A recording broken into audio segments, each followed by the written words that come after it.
Everybody. You're now watching the captain. Welcome back to episode 31 of the Captain's Lounge. I am your captain, Captain Diesel, and I'm joined with my good friend, Jordan. We'll call you that until you have a name you want to go by or whatever it may be.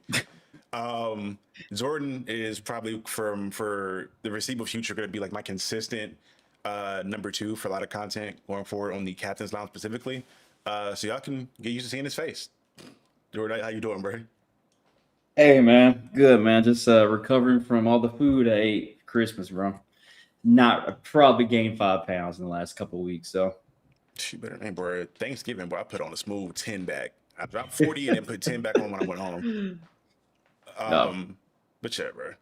Thanks for coming on. And I'm excited to get into more of these different conversations and topics with you in particular. And just have some good dialogue today, hopefully. And, for everybody here, thank you guys for showing up. Thank you guys for being a part of the Captain's Lounge and just the dojo as a whole. You guys are the number ones, and you're not playing like bums. uh, all right, to get into the first topic of the day, y'all, we're going to be talking about what the thumbnail is telling you what we're talking about: Expedition 33 and their usage of AI. And before we get into like our diatribes around it, I have a few different TikTok shorts here again for me to one, give attention to other creators, and two, just have some people that make content around it easily introduce the topic to you guys. Oh, man, there we go. At the Indie Game Awards have disqualified Claire Steer Expedition 33 for the use of generative AI in its development. What? AI was used in Expedition 33? Yes, the production director at Sandfall Interactive admitted to using some AI for asset placeholders in early development of the game. These assets have been removed since release. So the assets are no longer in the game, but they were technically used for the development. Yes, that's why it's disqualified. Okay, I'm going to play devil's advocate here and say that most software and gaming studios are currently using AI in some way, whether they admit it or not. Even gamers use graphics cards manufactured by NVIDIA, which has AI technology that boosts graphics and performance for games. So we have to draw the line of where we say AI is okay and when it isn't okay. AI is a part of our everyday lives now. Do we give nuance to some situations like the development of Expedition 33, or do we cancel everything with any involvement of AI being used? So that's one perspective on it. And just to give you guys an example of what the actual thing that it looked like, the actual product itself looked like, the thing that they use AI for that was then replaced, it's this. It's right here. This texture was in the game. It didn't pass quality assurance, unfortunately. They missed it. This was patched out 5 days later after launch, right? This is not like people are looking at this and they're thinking that they use Gen AI for concept art. They think they use Gen AI for pre-production. They think that they use Gen AI for all sorts of other stuff. Here it is, ladies and gentlemen. The offending textures that are stealing jobs. I am all for making sure that artists and people. All right, we're gonna stop it there. I'm not gonna go through all that. And I want to pull up an article here. I don't know if this is the original article that was made by this, because for people that aren't aware, this information was given by the Expedition 33 studio themselves. They had an interview in which they talked about the AI usage in that. So essentially, what was used was assets within Unreal Engine 5. And for people that aren't aware, Unreal Engine 5 is it's a what's the word I'm looking for? It's we'll say a tool, because I'm blanking on the actual terminology for it. It's a tool that studios utilize. It's a game engine. Thank Jesus Christ, that's what it's called. It's a game engine that certain games run on, and it's dope because you'll see a lot of different indie creators use Unreal Engine 5 to like make some of their games for Steam or some of their fan-made games and things of that nature. But they utilize tools and assets within Unreal Engine 5 to make their thing. So the way that I understand and the way that I read the stuff is that, let's say you're using Canva, right? Where you're making a logo or whatever it may be, and you end up using a particular font or a particular image that they use there for your logo, for anything that you're doing as far as creative wise. And you didn't know that that particular asset that Canva provided you as a preset was created through AI generative means. That is essentially the same thing here, to where they utilize that tool within Unreal Engine 5, find out later that it was something that was generated by AI, and they would, in 5 days later after the launch of the game, and patch that particular texture out with one they made themselves. And it's something that isn't that big of a major deal for a lot of people, and for other people, it's something incredibly massive of a deal. I will share the article if I can share again. Where's the page at? Here's the page. Boom. So the actual quote gave by the studios: "Everything in the game is human made." He tells YouTuber, I think one of the developers were telling a YouTuber during the interview, they started this when AI first came out in 2022. They had already started on the game itself, so the game was well into development when a lot of these AI tools were made available to people. And they said it was just a tool. We tried it and we didn't like it at all. It felt wrong. We had originally used it as a placeholder for the textures we missed, but we took it out as soon as we found it.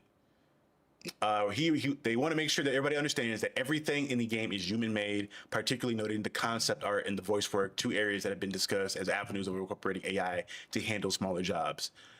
So for people that are also speculating on this, or that are following this story, this led to the Indie Game Awards stripping Expedition 33 of their award and then giving it to Blueprints. Again, the people understand that has no AI whatsoever in it.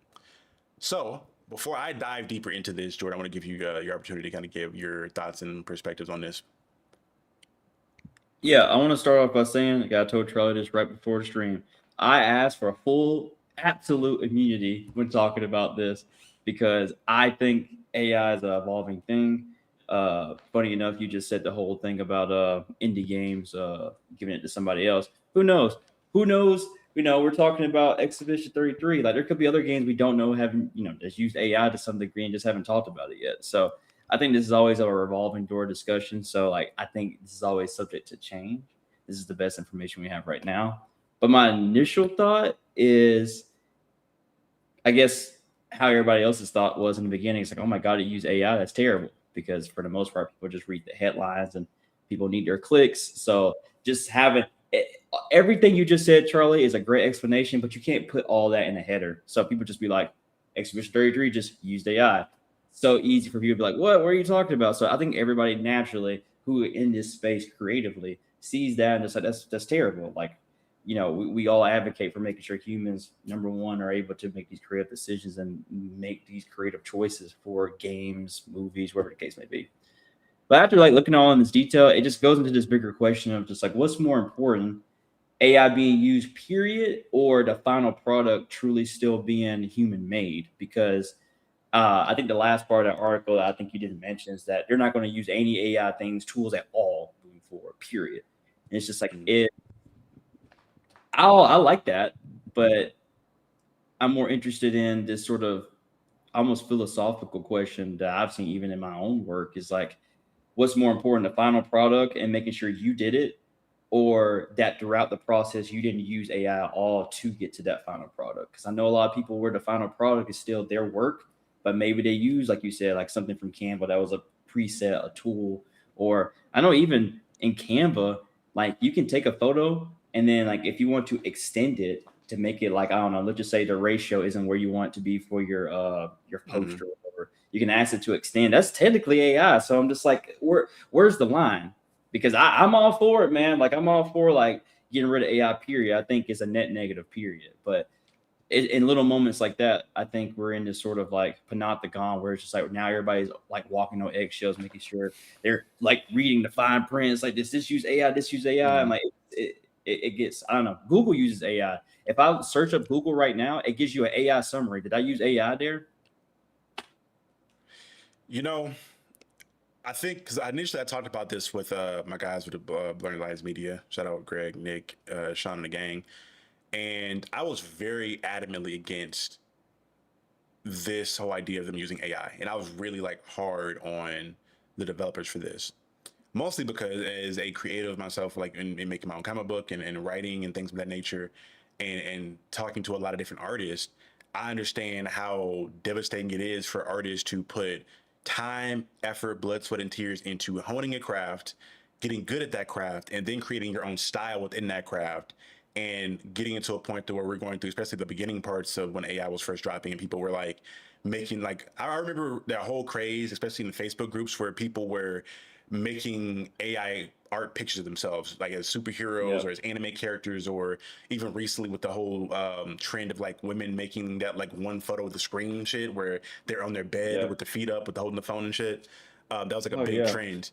And in my mind, at that point, I was hardcore against this shit because these artists who spent all this time honing this craft are getting their art essentially stolen, and they're not getting any kind of gradation for it. Because it'd be one thing if you were able to do what Disney was doing, where Disney said, "Hey, we're open source AI. We will allow you to utilize our IPs and things like that within your AI." But I think they're getting a chunk of money, or at bare minimum, they're going through some kind of official means to know that they're licensing this out to them.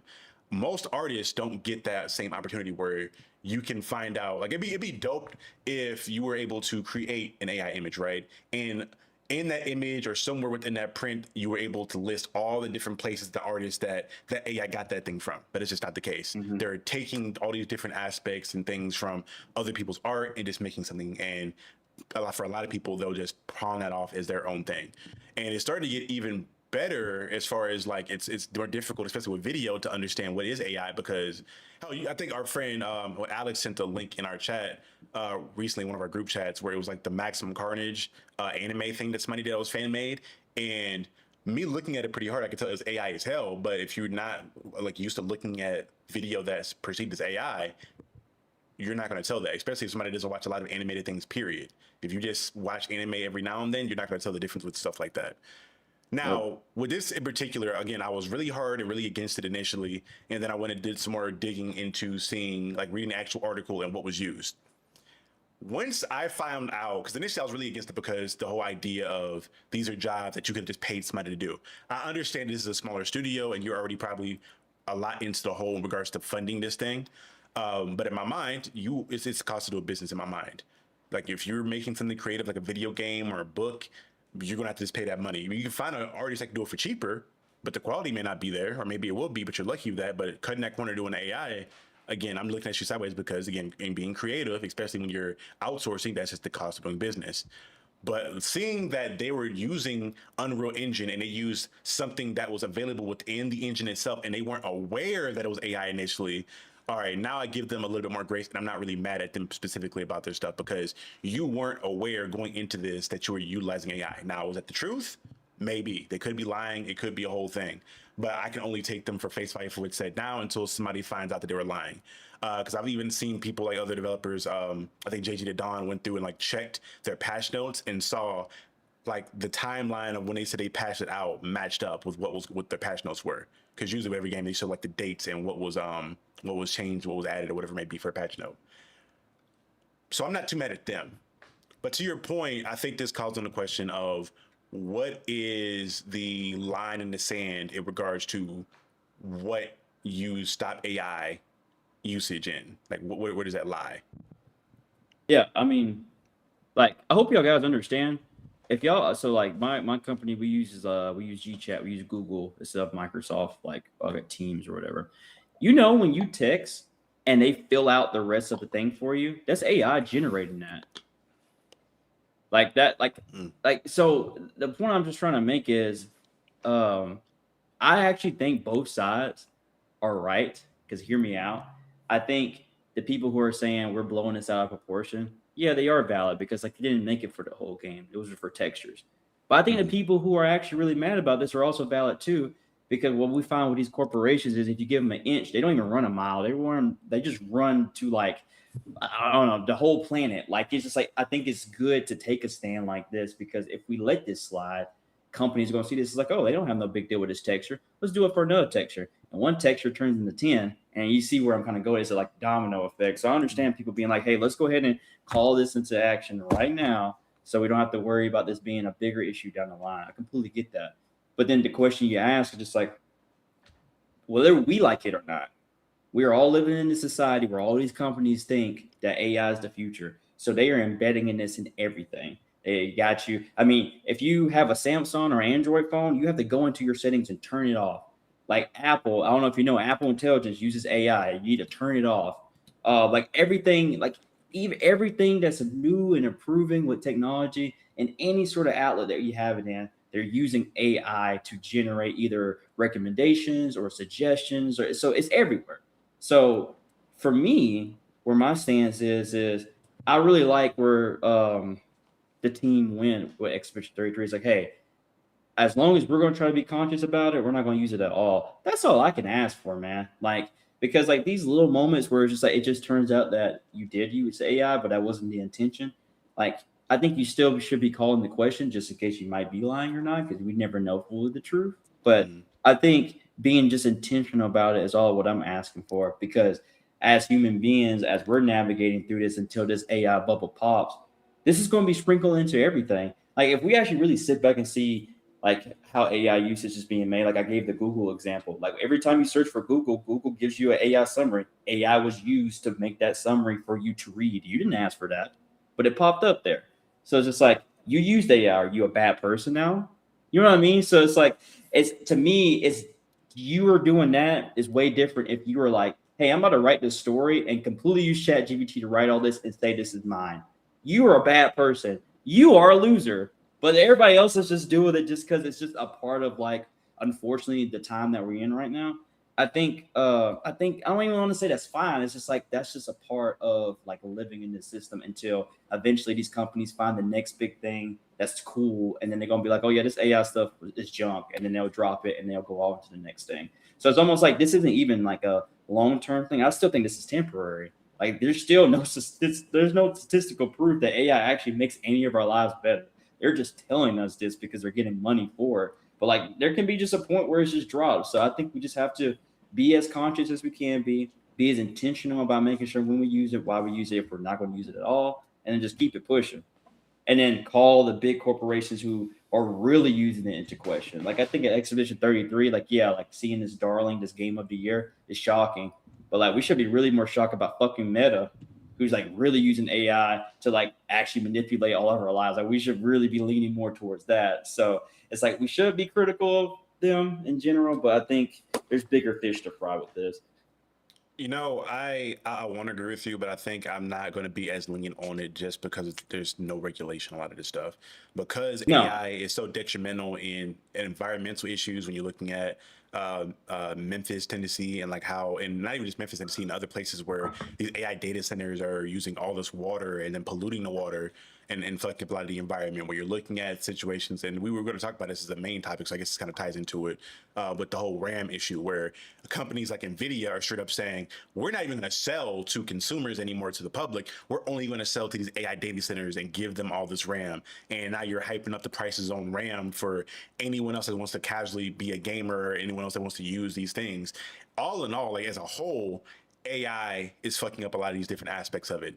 And for a lot of people, I think sadly, like that's the minority thought process on a lot of this stuff, because I think most people look at it as like a hippie from like the 80s was like really big on environmental benefits in regards to, you know, anti-air pollution and things of that nature, and recycling more and things of that nature. But I want to say that I only focus on the creative aspects of this when you're looking at art, whether it be, you know, pictures, paintings, videos, stuff like that. I want to say I can only restrict it to that. And I'm honestly not too mad at AI support in areas. So, like for instance, if you're a content creator and you need help with SEO generation for like a title or a thumbnail, things of that nature, a lot of it for a long time and throughout history as a content creator, you have to guess a lot of that stuff. But now you can use AI to showcase to you, hey, these are the top keywords that'll help your video get seen by more people. The video itself isn't AI, but those supporting things like that you can use. Those instances I want to say I'm not too mad at, but because AI as a whole is so, because I think I've done that before in different videos for mine. I think in most of my videos where I'll make the video, and if I don't already have a title in mind, I'll ChatGPT, hey, what are some SEO words or descriptions I can use for that? And before that, I would use I was using vidIQ for a long time, and I was using vidIQ back when I was in college, like in 2021, even before AI really took off. And to your point now, looking back at it, that was more than likely AI as far as them generating SEO things like that. So people have been using AI for a while without knowing it, and people are still using it to minor degrees. But in a situation where a job is being taken away, that's more so why I have a lot more issue with it. If you need concept art, if you need textures or things like that, or placeholder stuff, I would lean on the side of saying, hey, just pay somebody to do that, especially if you already have artists you're paying to do other work. Hey, just take a little extra time, take a little extra money, and go the right way about that. And if you need help with marketing it and you're going to use AI to help with some of that stuff, cool. But anything to do with the creative process in itself, AI needs to stay far away from it. That's as far as like I won't boycott your product if you're only using AI for supplemental reasons. But if you're using it for the actual creative process, that's where it's like, all right, cool. I don't need to play your game anymore. I'm gonna make it a point to not play that game and try not to play that game. Which is why I'm kind of like really torn on the whole Larian stuff with Divinity 2, where hey, that trailer looked really well, looked really dope. I loved Baldur's Gate 3. But if that AI stuff is going to be used in the actual creative process of the game, I may just have to say, I'm not touching that shit and kind of stand firm in my belief on it. It will hurt because I'm playing through another campaign now in Baldur's Gate. And we've talked about how many hours we put into that game. But if they're going to go down that rabbit hole going forward, bro, I gotta show them where I stand with my dollars and where they should probably look to lie based off of who their consumer base is. And it's just, again, and everything you said, like, I agree with. The most frustrating part is that, like, there isn't enough benefit from AI to justify cutting people. And you know, there's a quote I love where it's like, AI is supposed to enhance the human experience. It's not supposed to replace it. Like, this is like AI right now is trying to replace the thing that makes us human, these creative avenues. Like, I would actually argue the only usage that AI is really good is for like math, to do equations that like a human literally just their brain just can't do. Mm-hmm. Like if AI can scan cancer patients and like come up with all these scenarios and say, okay, these are the odds of when like this person's getting cancer and this is how we can catch it ahead of time. That's literally the only exception. I'm just like, you know what? I can see the benefit from that. But literally, to your point, literally anything else, even if it's like a maybe positive thing with the concept art or something, I just won't even lean in that direction, because even if there's a little good with this, there's just so much bad with everything else. And then on top of that, any good is shadowed by this idea of it's only good if the company that's making it deems it good. So this goes back to this whole, like, you know, mega corporation thing where it's like, if this was as great as they really thought it was, do you think that in the, I guess, the development stage it is right now, the AI would just been sent out to the masses like this? Like, this is actually still up for trial. I think genuinely companies are trying to see how we respond to this. So I think, yeah, to your point, we shouldn't take their foot off the gas at all in terms of being critical of it. I just think there's so much going on right now, right? Like, we can't put all our eggs in the basket. So it's just like, we got to figure out, if we're going to argue about this, what are the main things we really want to hit on, why we want to hit on it, and then not move on, but like just try to make sure we prioritize it. Because there's, especially with AI, it's just not going to stop. And then to your point about data centers, I also want to make this point because like I do this work with data centers. Data centers have been around forever. Like, the internet only works off data centers. I need people to really understand that. So when people say data centers are bad, they're referring to the AI data centers that are using this excess amount of like water, electricity that's being fueled off gasoline and like non-renewable energy that's like polluting the country. So, like, you know, we've had data centers on a smaller scale, little huts that you probably see around town. That's literally the reason why we're able to make this call and be live right now. Like, data centers always been around, but now they're, you know, we have data centers the size of 15 football fields. And for what? Like, just like pollute water to potentially be able for grandma on Facebook to be able to make a picture of them as like Superman. Like, this is like, it's the cost benefit now. So I'm not even thinking about this in a business sense, but when I just look at it on the whole, it's like, this just doesn't even make any sense. So yeah, like, to your point about Larian, like, I even know about the Divinity stuff they're using with AI until like 15 minutes before this call. So I actually really heard about that because I was so looking forward to it. But if the game comes out and they're doing their press tour and they're like, yeah, man, we used AI during the whole development, man, and then we can show you in the game where like you said, in good faith, I can't play it. So, and I think that's the type of mindset we're gonna have moving forward until like they deem AI not, I guess, useful anymore. And we have a comment here from Alex. I don't know if it's our Alex or it's a different Alex, but shout out to you, Alex. Do you think game companies will move forward without even communicating that AI is being used, and are they obligated to do so? It is our Great Alex. question. Great Um, question. so as far as that, I don't think these companies are going to be using AI to be very transparent with you. Well, I think they're going to use AI, but I don't think they're going to be transparent with the audience, just for the fact I think it's going to be a situation where they know how most people feel, and they're going to try to sneak stuff past. Because hell, if it's not very blatant, like with the Amazon anime they dropped where they were using AI voice acting and it was like really fucking bad, and they got so much backlash to the point they just like removed it from Amazon itself. Stuff that bad, well, you can't hide. Like they just didn't even acknowledge it. I think for the most part, I didn't see them have like a public announcement of apologizing or even like acknowledging the fact that they did that. It was just a matter of, hey, we're just going to put this out there and see what happens. And I don't know. I feel like that should be a thing to where, well, okay, I'll say this. Some places are transparent with it.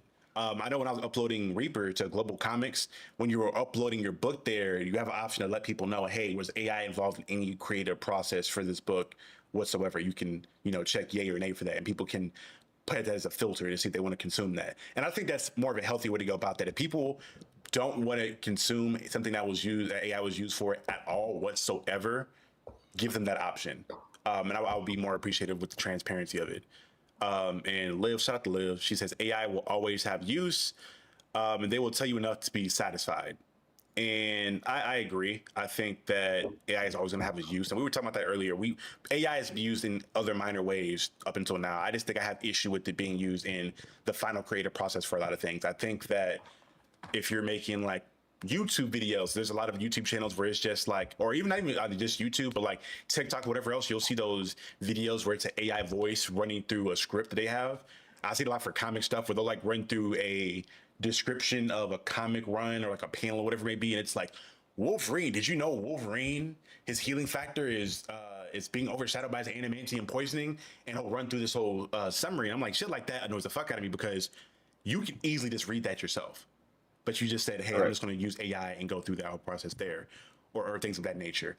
Again, if it's supplemental, I'm not too mad at it. I understand that people are still 100% like anti-AI everything, and I'm cool with that. I understand that. But if it's supplementary, cool. I just have to be, in my mindset, super AI against for most things, just due to the factor of how bad a lot of these major corporations are utilizing it in regards to the data centers pumping excess water and the way that people like Nvidia are going in regards to just outright just privatizing their shit for the most part, it seems like. And then now it makes me even more mad because they're getting to a point now where they're not selling RAM now to the public, but Nvidia is also doing this bullshit where it is, they don't want you to utilize your GPU anymore. They want you to like connect to their cloud system to use to generate and stream your games, which is even more moving down that path of like the idea of people not even owning your games for real, which is kind of another slippery slope. So Nvidia they're kind of moving kind of shiesty, and I'm going to watch them really heavily to see if or how their money's affected with a lot of this stuff they're doing. Because if it's something where they're just going to continue to make bread off of it, I think they're just going to continue to go down that fucking rabbit hole of making things horrible for the consumer itself. Well, didn't Nvidia just today or yesterday just bought out that those people that made those AI chips? Like that deal just happened today. Jesus Christ! Like I'm gonna try to find. It's like, what's that company called? It's called Grok. It's GROQ. I don't know what it's called, but apparently they are ones who make like AI chips, and they just made a deal like today or yesterday. It's like billions of dollars to like buy them so they can make that. So like they're going down that path. I knew shit was really bad when Disney sold out. When Disney said, "Hey, OpenAI, you can use our shit," the mouse don't play by copyright for shit. So even they understand they can't fight this shit. They're like, we're just gonna go along with it because we know we can't fight it. And Liv has a good point. Liv said, listen, at this point, the anti-AI is gonna be a hard, long uphill battle. And yeah, I think at this point, I'm anti-AI to an extent. It's really just, to what extent are you using it? Are you using this thing to supplement an entire product or just to make money off this thing? Or are you using this thing to assist you as a supplemental process in your creative process. Like, Yeah. I feel like I don't want to be too mad at like people using it for like concept art, but if it's concept art you're going to be putting out there for people to buy, then I have issue with it. But if it's concept art in your process where it's, hey, I want to do this picture or this piece and I don't have anything to work off of, I need something to like as an inspiration, I guess cool, generate that thing. But as long as that final product is something that you created out of your own mind, and it's not just literally you in the quote unquote tracing that thing out, then I feel like I'm cool with it. Again, our to my boy George's point, my mindset and my opinion on this is very liable to change when new information comes out, because this is something I'm only going off of conversations I've had with other artists when this thing initially dropped and how devastated they were, and how some artists that were even dead didn't really have any opportunities or have any ability to fight a lot of this stuff. If we're able to get some kind of regulation put on this stuff, I think that's the route to go down. I don't think being fully anti-AI is a thing, but having some kind of regulation saying how much or when you can use it for whatever it may be. Can I say one? I know we probably go different topics, Charlie, but can I say one last thing to the? Yeah, go ahead. So I'm gonna plug myself a little bit. So some of the work that I do evolves around internet access, making sure everybody has fast, affordable internet. That's important because as this live stream has made quite clear, and just everything that we're doing in life, everything's becoming digital, whether we like it or not. Like I know Charlie just mentioned about games being digital, but like you need to have a connection to be able to do mostly anything in society now. And the big thing that nobody really noticed, but I did because it's the work I'm in, is that the previous administration, they actually sent out billions of dollars to make sure everybody had internet access. Like, hey, here's some money so you can build the infrastructure. So make sure places both in the city, both in like the most rural parts of America can have just a pretty decent connection to be able to do what they need to do. Well, that money's gone through because this administration just hates people. And then on top of that, there's been, because of that, some states being like, well, like I know there's not money coming at the federal level, but maybe we can do some at state level. Like let's just I think New York did one where it's just like, hey, let's make a affordable broadband bill to where like everybody's if they're hit a certain threshold, their bill's only $15 a month. Like pretty cool thing. And I think other states have looked at that and it's like, okay, like anything that we can do to help with affordability, because we all know how much these grocery prices and all this is increasing. So if you're going to choose between groceries and internet, most people are going to choose groceries. So most states are looking at this, but Trump sent out an executive order like a week or two ago that said like, if you are looking into trying to do any of this affordability stuff, if you're looking into having any sort of AI regulation, we're not going to give you any more money. That's a huge deal because like there's some states that literally cannot within their own budget like have the money and the means to provide internet access without getting it from federal grants. So the fact that the Trump administration has made it clear is like if any state at any reason tries to like regulate AI at all, we're not going to give you any money. That's a big deal. But what it's going to mean is nobody's going to regulate, because they're not going to regulate at the federal level because Trump's already did Project Start Base, wherever they call it, to where they invested $500 billion into open AI and the other like Grok sort of AI based tech. So it's just like, we're not going to get that at the federal level. The states are too scared to do it because they're feared they're going to lose money from the federal level. So I think if anybody's thinking that AI regulation is going to happen anytime soon, I just don't think it's going to happen. That might change. Maybe Trump has a temper tantrum and just hates open AI and just says AI is terrible, and then like he moves on from that. But I wouldn't bank on that. So I don't mean to make this conversation political, but like that's just something that people need to know. Like AI regulation isn't going to happen unless something changes with that. We'll see. I'm curious because I do know there's that whole thing recently where I think it was in 19 states or 19 states are like suing.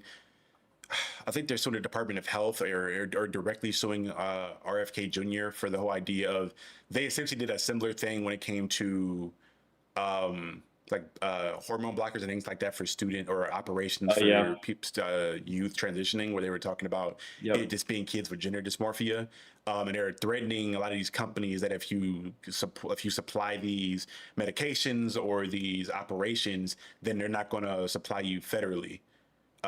So I know that again they're fighting back on a lot of that stuff when it comes to that. How far that goes, I don't know, but we'll see. We'll see.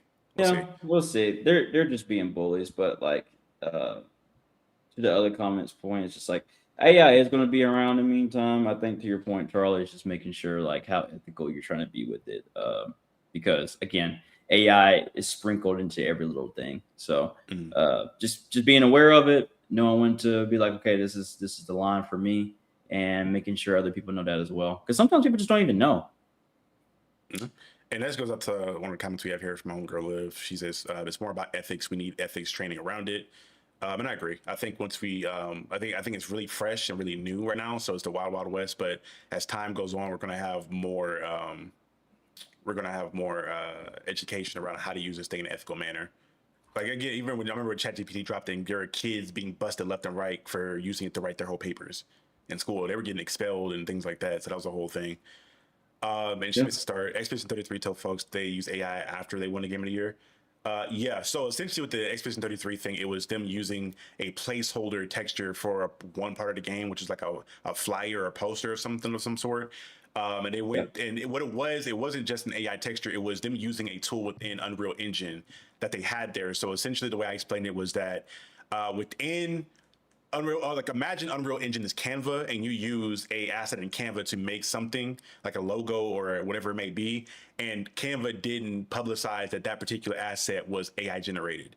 So that was kind of what happened with the Unreal Engine thing, where they were using it for the building out the game. They didn't know that asset was AI generated until after the fact, and they went in 5 days later and patched that particular asset out with something that was man-made and man-created, which checks out with from the different creators that I've seen that have gone through the patch notes. That time they talk about matched up with a lot of that stuff, and the most people that I hear mad about it, a lot of those people are more so people that already didn't like Expedition 33 because there was already a lot of Yep. controversy around people that were fans of Silk Song that wanted for that thing that won the game of the year, or the people that are the ball and gun gamers that they wanted other games to win game of the year that just they thought Expedition 33 was overrated.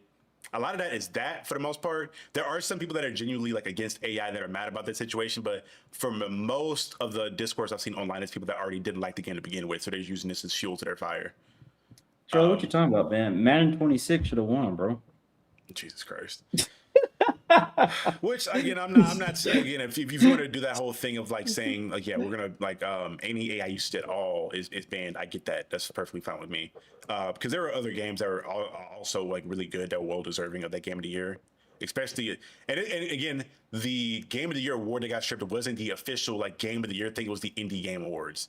So it wasn't like the big one that everybody watches on YouTube. It was a smaller award show that. And again, TBH, Black Okage had a really good point about this. Nobody talked about the Indie Game Awards before this whole thing went down. Like this is something that is again is very much so being cultivated to push a narrative. Now, is it an unhealthy one? I'm not sure. Again, we sat here and talked about for 40 minutes at this point that there are pros and cons to AI, and there's a lot of ethical, unethical uses of it. But say la vie. I want to go ahead and use this time to transition into our next topic for everybody. Let me go ahead and pull this up. I'm trying to be quick about getting the lower thirds in here. But the next topic we're going to be talking about is one that I saw on Threads that I found very interesting in particular. And it was a thread that was it's a topic that has gone around a lot of nerds, around a lot of the nerd sphere for a while now. But it's one that has popped back up because of a lot of stuff going around with the MCU and Doomsday and the idea of a multiverse thing in general.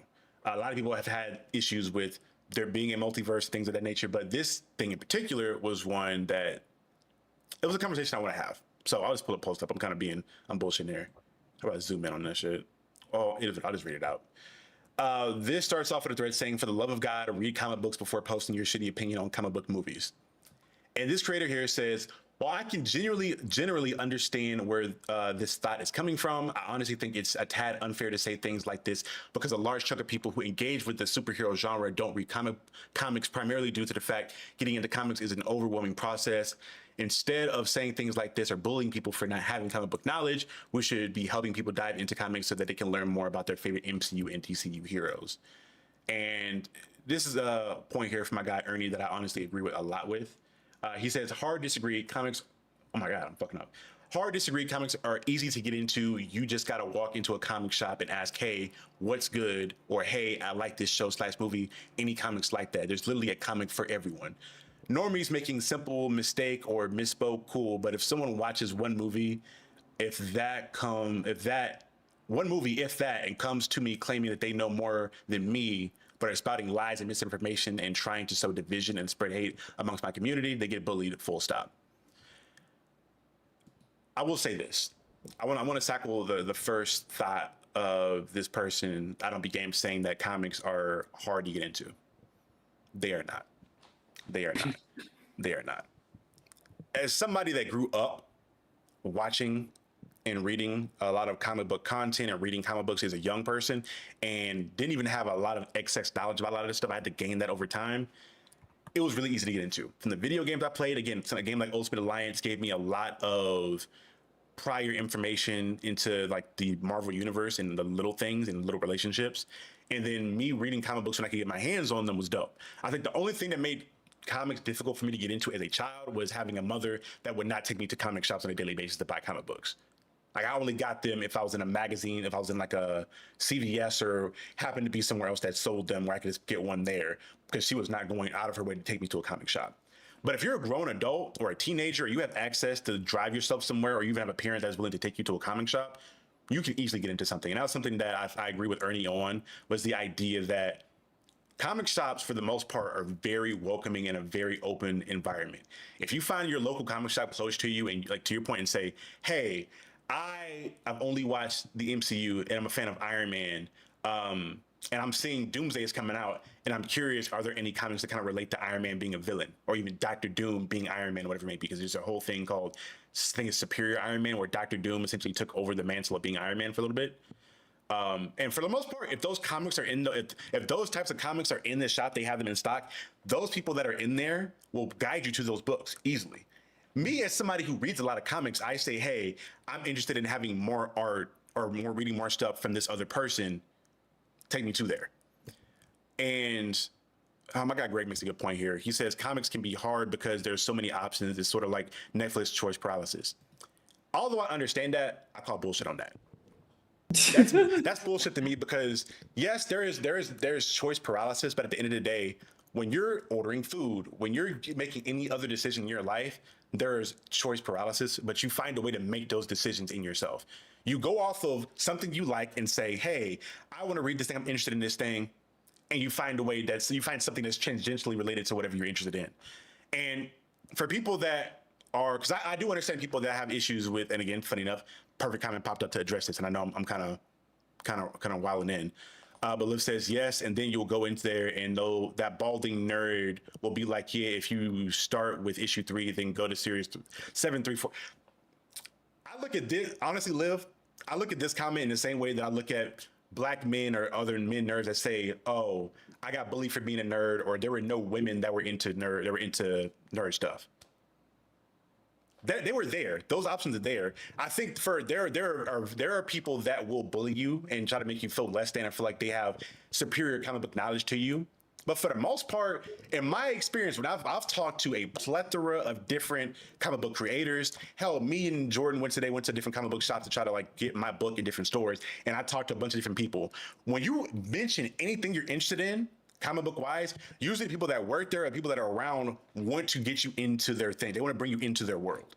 This is something where, again, if you actually go out, I tell people that have this issue, I ask you, when was the last time you went to a physical local comic book shop and had this conversation and asked somebody about something? If you went recently, you got bullied for it, I understand, cool. That's a bad experience you had at that particular shop. But for the most part, a lot of these dialogues come from people that haven't tried to follow comic books. They usually go to their favorite creator on YouTube, like Rob or Comic Historian, Benny. They'll go to even Ernie and watch their videos that'll do like a summarization or summary of the actual run.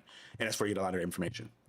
But before I continue to rant on, Jay, what are your thoughts, your perspectives on this? Because I could go all day, and I have amazing people in the chat, my friends that are giving me some feedback on stuff. So I don't want to just take toss the whole show. Well, coming from a casual nerd that's like slowly getting into this now that I have money, the original statement about like, wow, I can generally understand where the thoughts coming from. I was agreeing with them until they said the comics were an overwhelming process. Overwhelming seems like a tad extreme phrase. Overwhelming doesn't seem like the right thing. I do agree that I will argue maybe people don't get in comic books just because they just don't want to, or they just didn't think it maybe they think it's overwhelming, but once they actually, like you said, once they actually have the experience that like we had today, Like I was looking around the shop, I was like, oh yeah, like I already see a couple that I have in mind, and I felt that if I needed to talk to anybody about that in the front, like you know, that was going to be an easy process for me. Now, granted, like you said, like it could be different for other people and their experiences as well. But just as I guess as a casual, I still to play like devil's advocate. I guess like Mhm. I don't think comic book people are. So okay, all right. Let me take a step back because now I'm trying to. These are drafts of a thought here. Right. So like, Right. so when that Steve Rogers trailer came out for Doomsday, I mean, I think the first 15, 20 comments I saw on my Instagram post was like, oh, well, they're going to ruin Endgame. Wow, they're going to ruin Endgame. It's either they ruin Endgame or there was a person that's read the comments and be like, hey, I think the famous quote that I think I saw 20 times was like, yeah, rule number one in comics, nobody stays dead except Uncle Ben. So it's just like I heard, like, so this went back and forth, back and Yeah. forth, back and forth. So it's one of those where, yeah, like it's very easy. I would argue it actually is easy to get into the space, but like I just know my mom isn't going to understand why Steve Rogers coming back. I can explain it to her, and maybe I can take her to a shop. And I'm not saying that she's not capable of understanding it, but like as a person coming, a lot of people who are coming from the MCU from a movie standpoint, not a comic standpoint.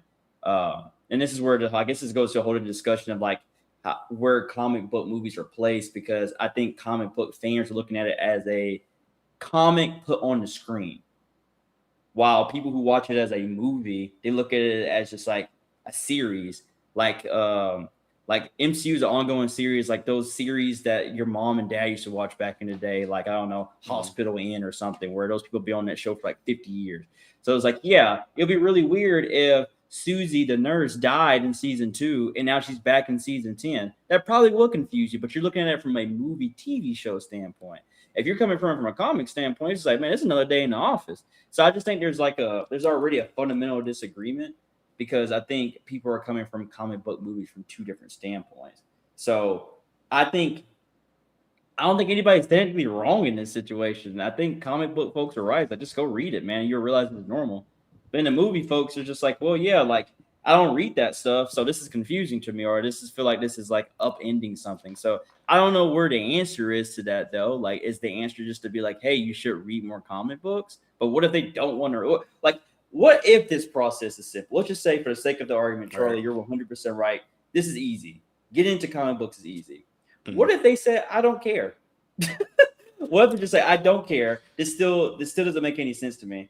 Like, I don't think you really can fix that. And I think a lot of folks like The issue that we're having in this scenario here isn't like, and for the most part, this conversation isn't even based around the casual people. For the casual fans, to your point, like your mom who is not knowledgeable in any comic book knowledge outside of what she saw in the movies, it's not for them, because usually those people are watching this stuff and they're basing if they liked it or not based off the movie itself. What we're having right. issue is people that are giving like overall takes on how they feel about storyline or continuity or how things operate when they're like, you're making definitive things that will divide people within a community and you're not really a part of the community. I have issue when I'm looking at nerd. So it's very weird to me too when I'm looking at like this conversation, because a lot of this discourse is between nerds in themselves. It's people Okay. that are into anime and read hella manga that are Yeah. having this issue, but it's confusing me because every person that loves manga or anime has always had that conversation with some other person that looked at anime as a weird thing, where they're saying, "Oh, it's over sexualized or it's only action stuff, and I don't like it's scary, whatever it may be." They have some kind of overarching narrative on anime or manga as in why they don't get into it. And you, on the other hand, are like, "Hey, if you're into action, or if you're into shonen, if you're into romance, there's a manga like that for you over here. There's an anime like that for you over here. So we can do that for manga and anime, but for whatever reason, like all of a sudden in comic books, that whole concept is lost now." And again, for people that are, let's say again, for my friend Liv here, where she's like, she doesn't want to get into it because there's like right now, I think Detective Comics or Batman is going on like issue like 300 something, whatever it may be, right? It's ongoing. Cool. If you don't want that, I can point you to I Was a Fashion School Serial Killer, where Doug Wagner is only doing 5 issues to tell that entire story for that particular thing. or plus. Like his whole universe is told in 5-issue increments. Or with Absolute Batman right now, we're on the ground. Like, funny enough, the Absolute Universe is bringing in an entire new generation of comic book fans into it because they're starting from fresh beginnings, and you don't have to have known anything about prior stuff beforehand. You can know stuff because there'll be like allusions to prior like comic book history in regards to certain characters that are used or storylines and things like that, but they're telling their own self-contained story within their mini universe. Now, DC may be fucking that up with DCKO. I don't know. They're doing a lot of weird shit with DCKO. I just gave up on DCKO as a whole. But for the most part, there are plenty of self-contained stories, and that's also why I preach indie comics so much, because a lot of the issues people are talking about are only issues, for the most part, with the main publishers in Marvel or DC. Because they've been around for so long and they pump out a fucking book like it feels like every fucking week. But if you're reading stuff like Image or you're reading whatever it may be, like again, Invincible is something that people love right now. That entire comic book run you can go buy now in trade paperback or in omnibus form and read those. You can read all if you want to see, because for what you're seeing in Invincible, that's really only like we'll say 70 to 80% of the actual story. There are still side stories and other parts of the comic book that you don't get to see because you didn't read the book. They can't put everything in the show because of money reasons, time constraints, whatever it may be. If you're into horror, there's books for you. If you're into action, there's books for you. Hell, if you're into the Ninja Turtles, there's a brand new Ninja Turtle story. Or even if you want to go into the old stuff with The Last Ronin, there's stories for you that are self-contained, that don't run 15,000. Again, if you understand the concept of introducing somebody into a manga or anime that they like or any kind of nerd thing, even with music, right? Let's say I'm old and out of touch with music, right? And I say I'm from the West Coast and I really only like West Coast sound because that's how I grew up. I don't like a lot of the new rap shit today that's more so 808s and that's more Atlanta sounding right now. Cool. There are 15 different Bay Area or California artists, or like Kendrick did with GNX, where it's very much so a West Coast sound. You can go find that. It's there for you. And for people like this, like with manga, like people talk about bringing up Berserk, Kingdom. These are again self-contained stories that are for particular people. Those things are out there for you. I'm just so confused as to why all of a sudden with comic books it's an issue. And even when I talk about though, when people give me the pushback of okay, money, comics are expensive to get into. No, they are not. When you want to buy every single comic that's in existence right now, sure, it's expensive. Like I can go into a comic book shop right now. If let's say I want to follow all the Absolute stuff right now on issue to issue basis, right? I want to buy Absolute Superman, Batman, Martian Manhunter, Green Lantern, and then maybe when Zatanna comes out, those are 4 different books that are concurrently ongoing right now. If I go to my local comic book shop and say, hey, I want to set up a pull box and I want to pack all these books in there for release to release. For the most part, these books are only coming out on a bi-weekly to monthly basis. So every 2 weeks to a month, you're only spending $4 to $5 on that particular issue. Let's say even on a work, and even to make that even better, usually DC isn't releasing all 4 of those issues at one time. It's only Absolute Batman and Superman 1 week, and then Martian Manhunter, Green Lantern another week. So at most, you're spending $5 to $10 to maybe at max $20 if you're like following more than just Absolute stuff, right? You spend that amount of money on fast food or other shit or other hobbies you have, because people need hobbies and things to make sure they don't fucking go insane from just working all day. You spend that stowaway money for a lot of people, $5 to $20. If you really want to follow comic books and you're passionate about making sure you're up to date on what's going on, it's not expensive to follow up with that. Because it's not this crazy thing. Now, for me, somebody who's obsessed with comic books, I've easily gone in and fucking hold on, where am I at? This is great. This is like great. These bags are like 2 different instances, right, where I've got to pull. This is me getting Absolute Green Lantern, Absolute Batman, Absolute Flash, Ultimate Wolverine, and then I bought the Echo book just because I like Echo and I want to read more of her stuff. All these books, these are stacked up. Like I think 2 or 3 of the Absolute stuff was me not going in my pull box for like a month, and the other stuff was just stuff I just found in the store because I wanted to read it. I still only spent, I think, like $30 on all these books. And that's only because I made it more expensive for myself. If you don't have self-control, yes, comic books will be expensive for you. But if you have particular stories you want to follow, or particular writers or particular artists that you want to follow, like most comic book fans have, it's not expensive. That's a narrative that I really want to die going forward and I want to push. Because if you have any form of discipline, like in any other part of your life, comic books are not expensive. They're not. Even if, again, me making the comic itself is exponentially more expensive than selling it. Because the book itself is not that expensive. Printing the book, I think it's only costs like, what, 90 cents to $1 to print like a 20-page comic book. It's not hard to make and sell. It's not expensive. Making it is the expensive part. It's honestly the only medium I've seen where I can spend an absorbent amount of money on this, and I may not get all that money back because I don't like, because you know what, any other company, right? Let's say you have to spend 20% more on your production for that month or for that quarter, whatever it may be. Usually most companies like, we're just going to up the price on this particular product so we can make that money back. Comic books I think they did it like in early odds of comics. Comics used to be like 90 cents to like $1, whatever it may be. And then they upped, like, I think, what was it, at one point, DC was like, we're not going to go past like $1.50 or $3, whatever. I can't remember what the price was. And then eventually it went up. But even then, again, max point being, you're only getting up to like $5 at max for the most part. And those are for the hottest comics out right now. Absolute Batman is like $4 to $5 right now. And that's like probably the hottest comic that's on the market right now for the casual audience. Yep. But again, that's So what just I'm me on this hearing, rant, though. My bad. Go ahead. what I'm hearing though is that, so the main point of this original argument is that here's people who are complaining about the MCU storyline, but they haven't read it. And to your point, they haven't read comics. They're easy to get into and ain't that expensive. But not only are they not making a deliberate effort to go out there and try to at least attempt to go into these shops and learn a little bit more, they're also definitively telling these opinions online that their opinions are fact and law and unshakable.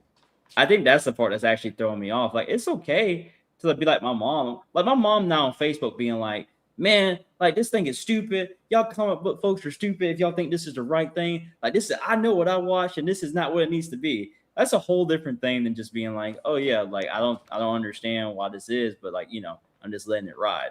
Like, Lean a bit I left think, to the camera. My bad. You're like falling out of oh, the box. Yeah. yeah, My bad. yeah.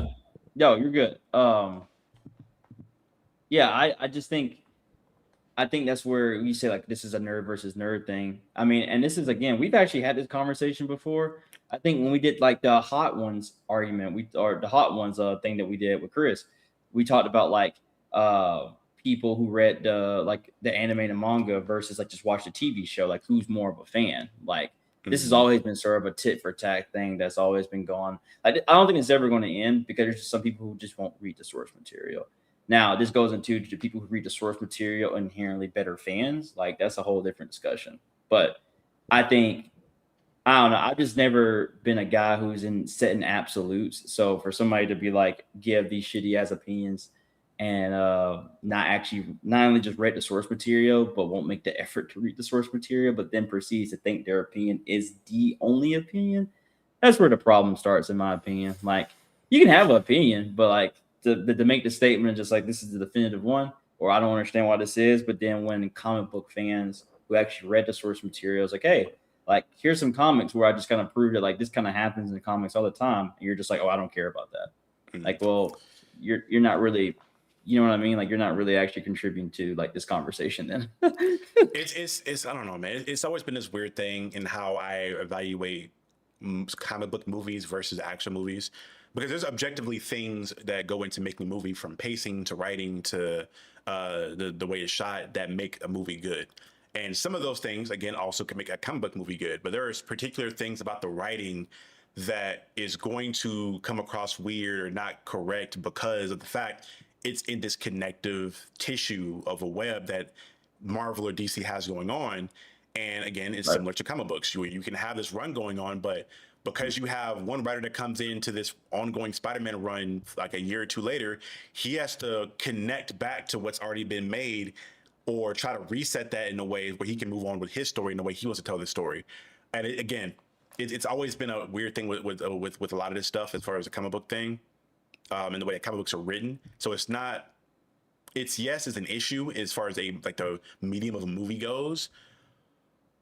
But honestly, I don't know. That's why, because I'm rambling as far as this point. But it's honestly why I love what DC is doing so much, because although Gunn, yes, he's building up his own universe, he also has a lot of emphasis being put on the Elseworld stuff, where you can have self-contained stories like the Clayface movie, or like the Batman stuff, or the Joker movies, that are stories being told within their own films, where you can focus on telling a story and making sure this film is as good as it can be without having to connect to a movie that came out 15 years prior, or a plot line that's ongoing for 20 years. And I think it's just, again, there's just difficulties you're going to have and inconsistencies you're going to have when you're having any kind of a story go on for a long period of time. Oh, that's even with me, like with Reaper. Like, I made sure when I went into the story, I planned 50 issues for this whole arc, and then I'm done with this particular arc, and then I'll work on telling another story after that. I don't want to just endlessly keep writing and writing it, because I think that's the issue we have with a lot of stuff, and why a lot of fans have issue getting into it, because you'll have a Spider-Man or a Batman run that just goes on and on and on and on, and you just have different writers jumping on and off the ship to write this thing, and they all have to have connected things. And sometimes it's great, because like with the current Hulk stuff, with Infernal Hulk, you'll have a writer come in and look at prior lore that was already established and say, "Oh, I like that concept. I want to tweak that for my own story." And now you have this new invention of the Hulk in a new way we've seen before, and it's dope. So it has its pros and its cons as far as the medium goes. Even with manga or anime, there are pros and cons to that as well, because we're not going to act like that all manga and anime start and end perfectly, because when you're looking at recently, a lot of niggas have had issues with the more bigger manga and the way they've ended, with My Hero, with JJK, Naruto specifically, like these stories that were expansive, that were major anime and manga for like in the history of the medium, but they ended in ways where the fans didn't like it, because you had so much stuff going on and the story went on for so long. It's hard to stick the landing. So it's not something that's unique always to just comic books. It's an issue that is pervasive in any writing. When you have a story go on for a long time and you have multiple storylines and multiple characters with multiple personalities and concepts going on, it's just hard to stick the landing. It's hard. Yeah. As a writer, it's difficult. I was starting, like, creating it is difficult and getting it going, but sticking that fucking landing in a way that is going to be satisfying to the fans is difficult, especially when you're considering the fact that fans usually don't know what they want. Yeah, as people, Game of Thrones is probably the greatest example of that. Part of the Greatest issue was example that of kept that. going. They ran out of source material. Is their biggest issue with that one. That shit was, again, George R. R. Martin is probably what, I don't know if that's the particular issue, but it's probably why it's taking them so long to finish the Game of Thrones shit, is because how do I stick this landing? How do I stick the landing? Hot take. I don't think he will. I actually don't think the series is going to finish before he passes away. I think has he finished it? Y'all let me know in the comments. I haven't read the Game of Thrones books. So I don't know if he's finished it or not. I don't think he has, dude.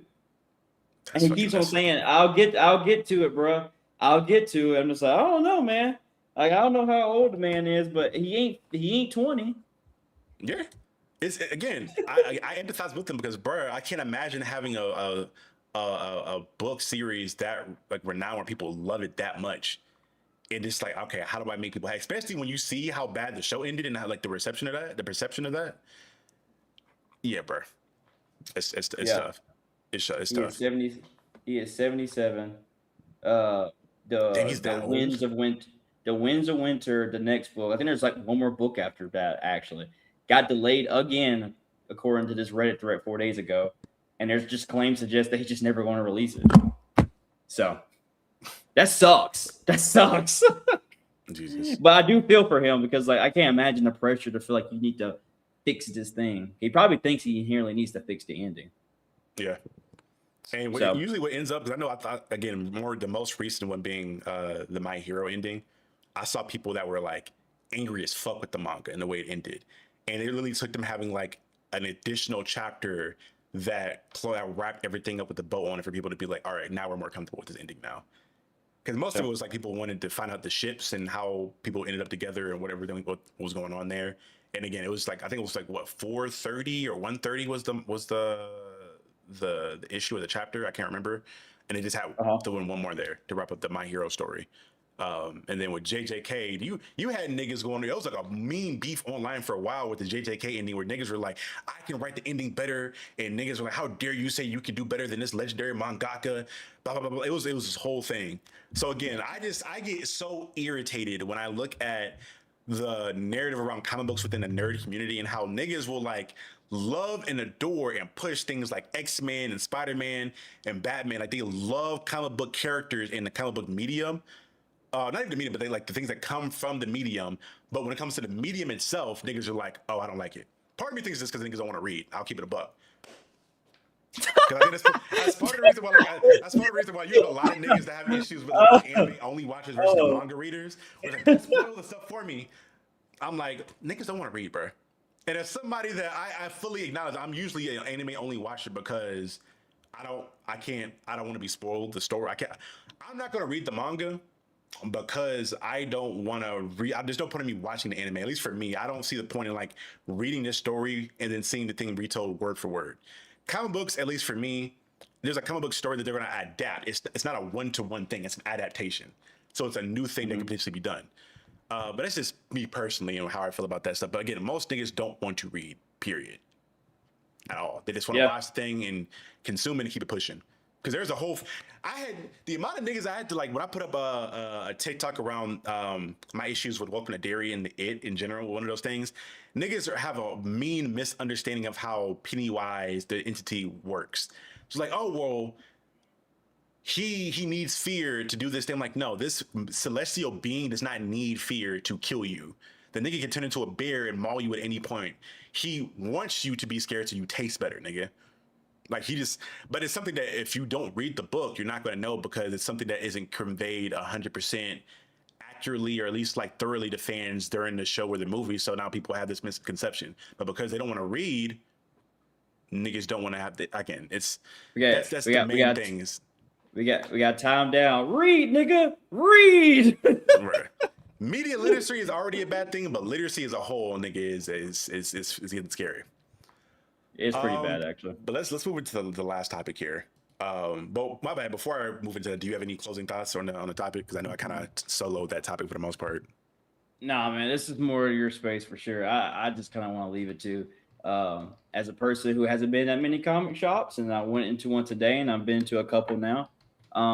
Yeah, man, just do it, man. Like, it's a beautiful world to get into, and I don't think you should just stick yourself to the movies. I think the movies, like you said, I think you said it perfectly. It's an adaptation, so it is a version of it. But there's so many other versions that you can pursue, and you should just go do it, and not just assume that your opinion is fact. So, yeah. All right.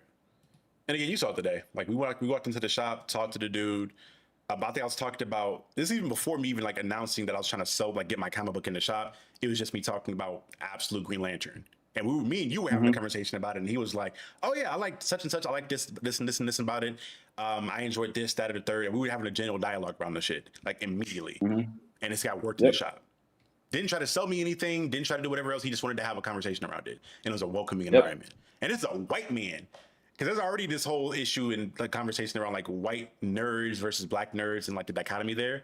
So the fact that this white dude saw another black person, two other black dudes in the shop talking about it and was willing to have a conversation around it and didn't try to like pressure us or make us feel inadequate, and then was just like, no, I had fun.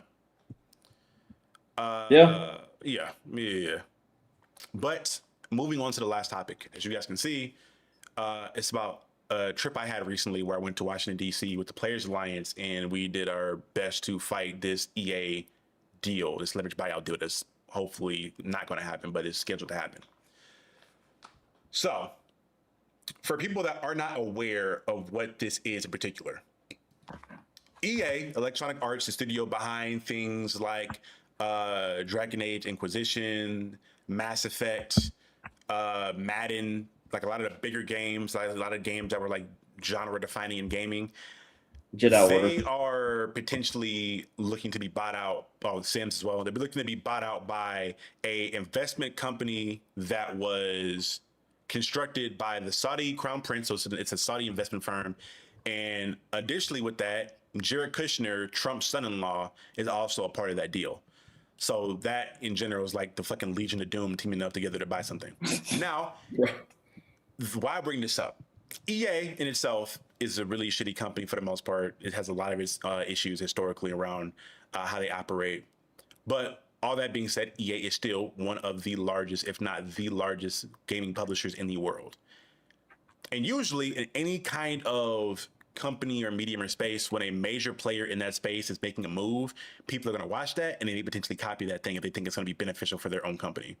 So the fact that they're not only doing a buyout, but a leverage buyout, and for people that are not aware, a leverage buyout is essentially them saying, we don't have all the money right now, But we promise you that if you give us this money to buy this thing, we'll have the money in the future after us buying this thing, and we'll pay you back. It's like you're essentially asking for a loan with giving no kind of collateral for the most part.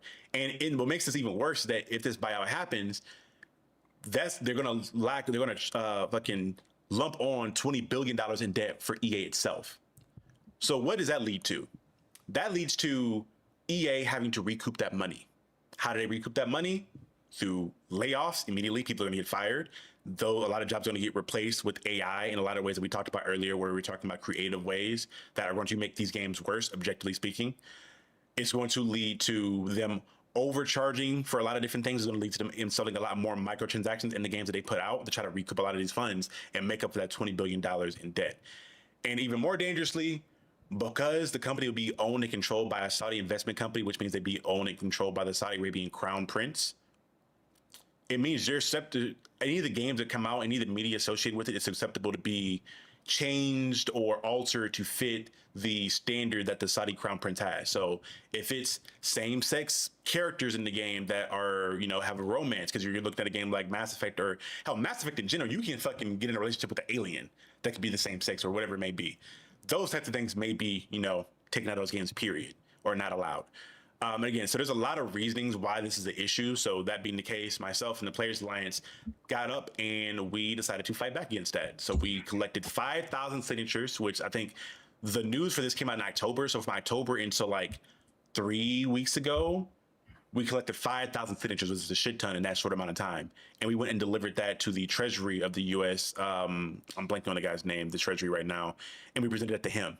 And additionally with that, we were able to lobby with a lot of different congressional members that being, or at least their staffers, those being notable names being Chuy Garcia, who is the person that oversees the district in Illinois and Chicago, Maxwell Frost, who oversees a lot of places in Florida, and a more notable name being Bernie Sanders, who did not know this at the time, he oversees the district of Vermont. We spoke to them, and one thing that I will say that I found very interesting is that a lot of these staffers and these people that are on these staffs did not even know this deal was going on. This massive deal that is honestly bigger than any other medium, because when you're looking at the Warner Brothers deal, everybody knows about it, everybody talks about.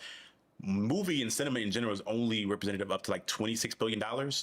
Gaming is like 8 times that in regards to money. It's like $189 billion as far as gaming as a whole right now as an industry. So the fact that something this big and this big of an industry was just kind of out of the eyesight of any of these major congressional members goes to show where gaming kind of is in their perspective, in their review. But before I continue on, what is your thoughts on everything you've heard so far, Jay? Yeah, I think you covered it pretty well. I think just the most important thing is, this is in the vacuum, right? We're seeing a lot of these major corporations either sell out or basically eat themselves and consolidate themselves to where eventually, the biggest fear is like gaming. And I'm going to just use the gaming industry, for example. There's only going to be like 1 or 2 huge corporations that kind of has their fingers on everything. I mean, like Microsoft's a great example of like how many gaming studios they've bought. This is not good for the space. Like when there's less competition, there's less incentive for these corporations to actually give you a good product, because at the end of the day, they know in their high chairs at their offices, it's like, like this game might not be up to the standard which it could be, but you ain't got no other alternative because we bought them.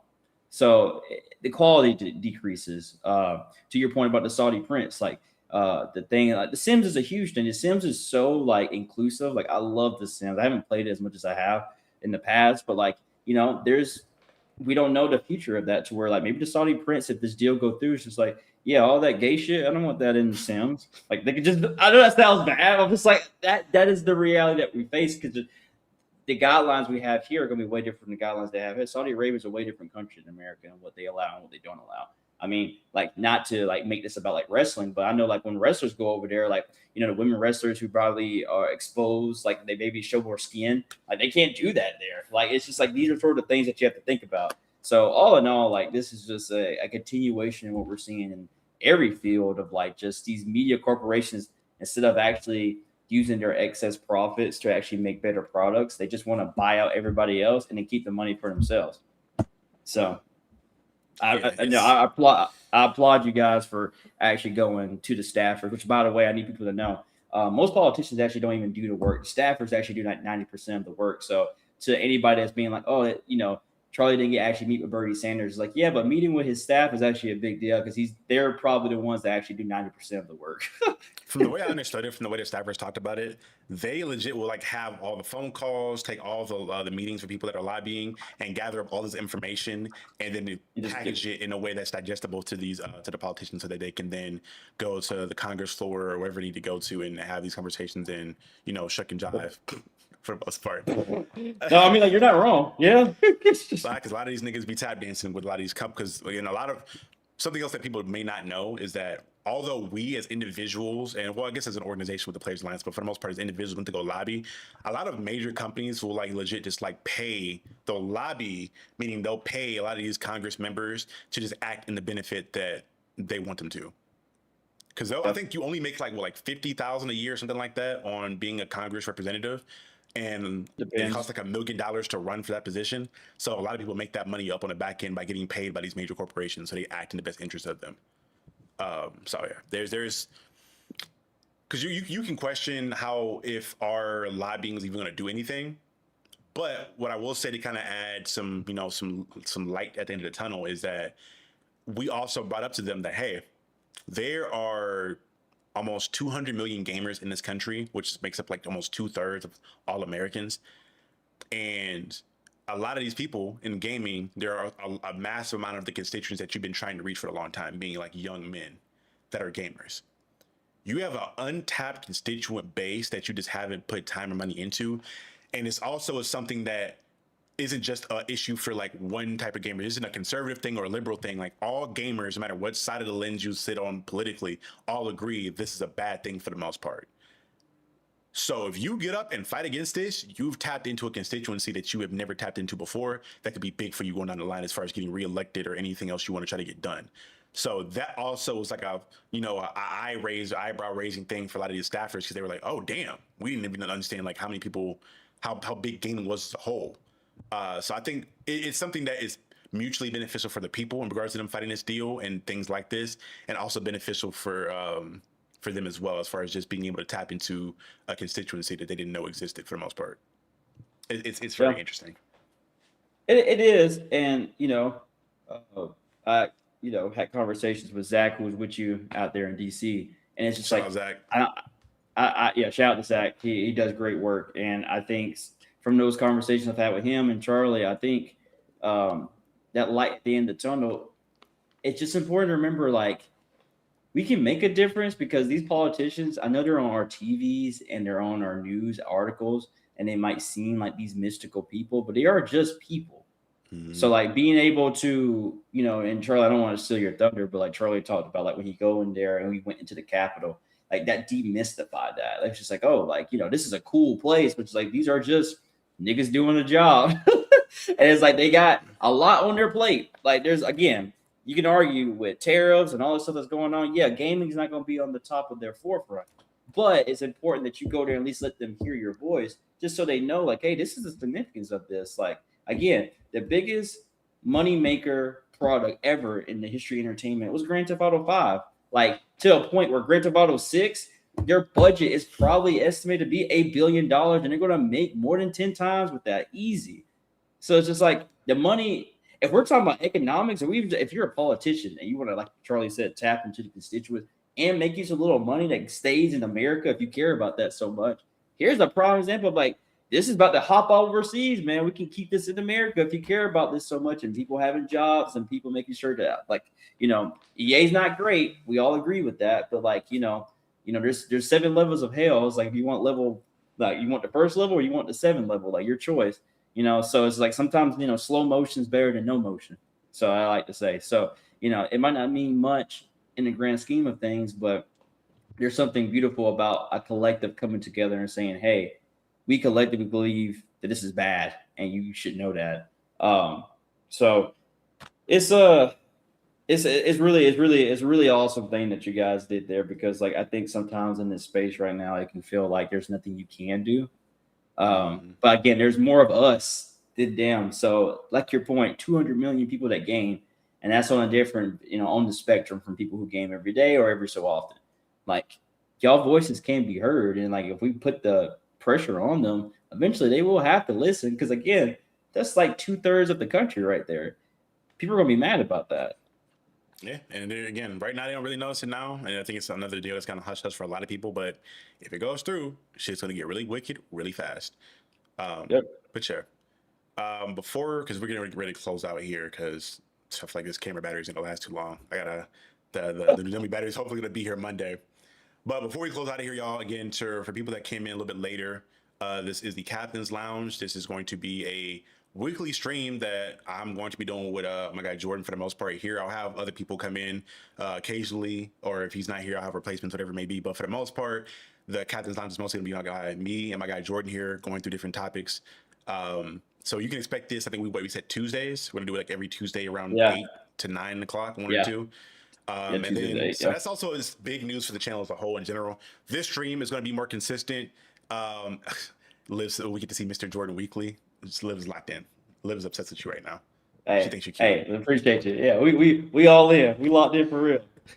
So yeah, this will be a weekly thing. It'll be me and Jay on Tuesdays around 8 or 9, and then on Sundays, you guys can expect to see me doing a stream with my good friend who is not a stranger to the channel, Dr. Kaori Knight. And that'll be us going over a lot of current comic book stuff. So we'll be talking about what's out right now, what we're passionate about, and any other, narratives or other issues of comic books as a whole that we want to talk about. And I think we're going to call that the pull list therapy, or it's going to be we're still working out the kinks for the name. I gotta make honestly, Liv, I need to talk to you about trying to get a logo done for that, because I tried one myself. I'm not super satisfied with it, so I may have you. I may pay you to just kind of whip up something for me for that one, and honestly for this stream as well, if you want to do that. That's the homie, and so we'll work that out. But yes, weekly so Tuesdays and Sundays we'll have those streams there. So people that want to get more pop culture stuff, more news, again, a lot of this stuff I don't get to do as much on the channel because it's a whole process for me to like digest the information, record it, wait for it to get edited and put it out there. It takes a little bit too long for me to get there to it. So being able to have a weekly format where I can kind of just like riff, kind of discuss these things weekly, it's gonna be fun. I'm excited to talk about that stuff there, especially when it gets to comic books. And it's gonna make me read a lot more indie comics that I want to read that I've had in my back burner list to catch up on, because I got a shit ton of books that I catch up on right now. I'm like way behind on Absolute Superman and Martian Manhunter and some other stuff. So again, and as far as other pieces of content you guys can expect going forward, again, I'll have some more interviews with some more bigger writers as well. Miss Stephanie Williams, the amazing Stephanie Williams, the writer of Roots of Madness. I think the Nubia run that went on, it was a miniseries. We're hopefully scheduling to have her interview done sometime in mid-January. So her, and then also my guy Doug Wagner, the other writer that's been on the channel before, talking about I Was a Fashion School Serial Killer. He has a new book with Image Comics coming out called Doug, I believe, that he said he'd be down to come on and talk about when it drops. So I have to get with him and schedule that as well. So you have 2 more big interviews coming in the coming months here from amazing writers, in my opinion.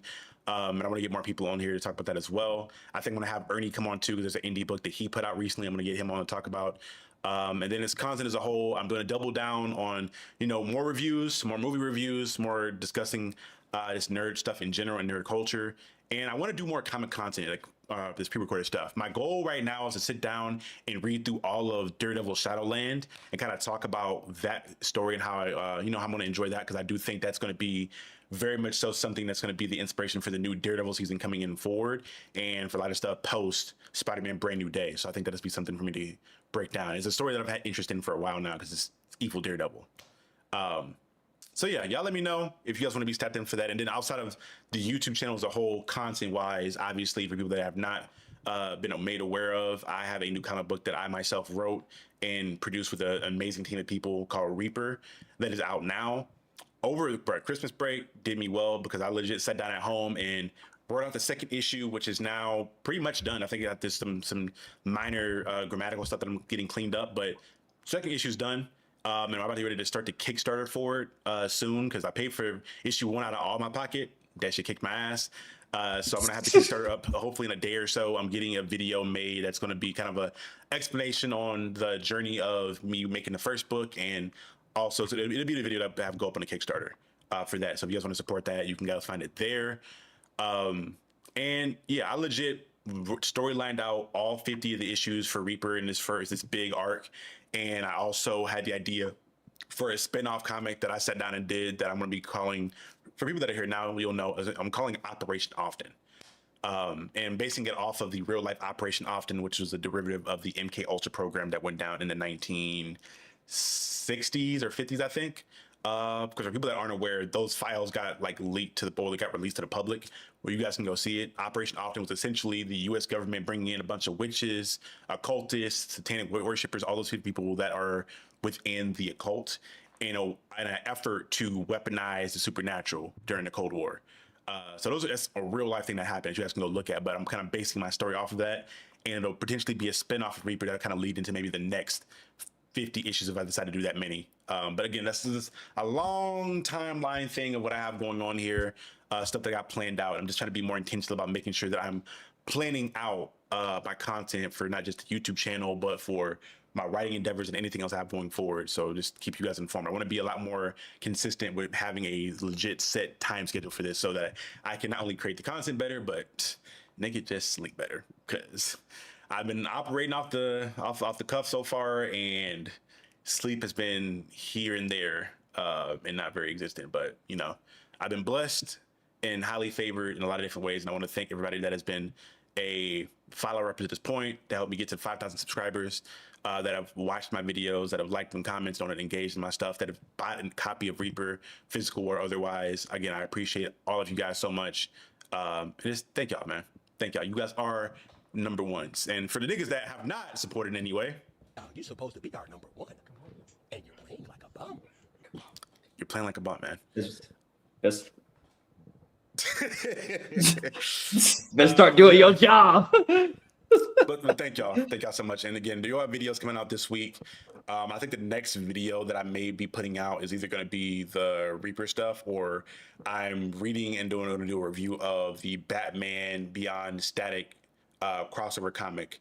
The second issue dropped recently, so I bought that already. It's like somewhere in all these bags of comics that I bought. I'm gonna read that, record the video on it, and then get that out to y'all soon. So sorry, y'all. I've been behind a lot of shit. I'm getting a lot of caught up on content because the end of the year was rough. So I've taken this next week here to kind of breathe, going into the new year. But then, nigga, once we get into January, it's demon time. Rolling. Content is coming. Content's rolling.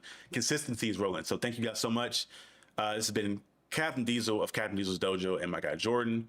And y'all remember, forever and always, You're now watching the captain.